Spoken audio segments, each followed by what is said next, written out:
Kanchan Raj singing by GS Kumar. Neem Chowk Chausima Vaishali.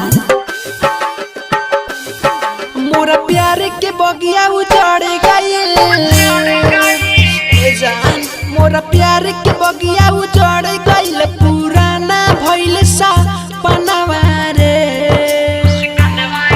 अब कतही न लागी मनवा रे, अब कतही न लागी मनवा रे, खिया दे जहर मुझसे कानवा रे, अब कतही न लागी मनवा रे, खिया दे जहर मुझसे कानवा रे, हमरा प्यार के बगिया उजड़ गइल।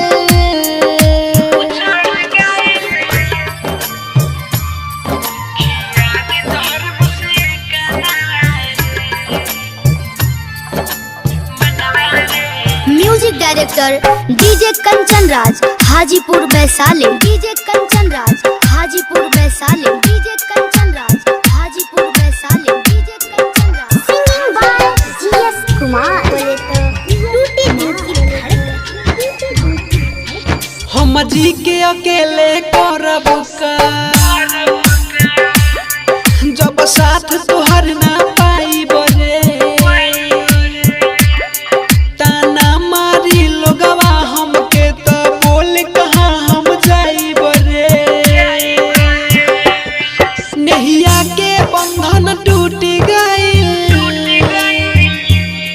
नहिया के बंधन टूट गइल, अब ले ले हमर जानवा रे, अब कतही न लागी मनवा रे, अब कतही न लागी मनवा रे, खिया दे जहर मुझसे कानवा रे, अब कतही न लागी मनवा रे, खिया दे जहर मुझसे कानवा रे,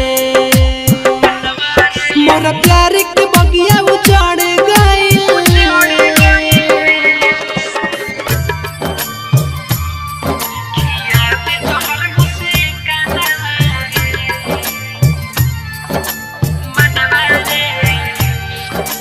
डीजे कंचन राज। डीजे कंचन राज। डीजे कंचन राज। नीम चौक चौसीमा वैशाली। संध्या रिकॉर्डिंग स्टूडियो सीताराम चौराहा कुशीनगर। मिलत रहू हमसे नदिया तीरे, अब कैसे तू भूल गइलू हो, राइटर में राज न भूलल बा, अपना से दूर काहे कइलू हो, जिया सकुमार दिलीप कहे, जिया सकुमार दिलीप कहे, सभे बयान जानवा रे, अब कतही न लागी मनवा रे,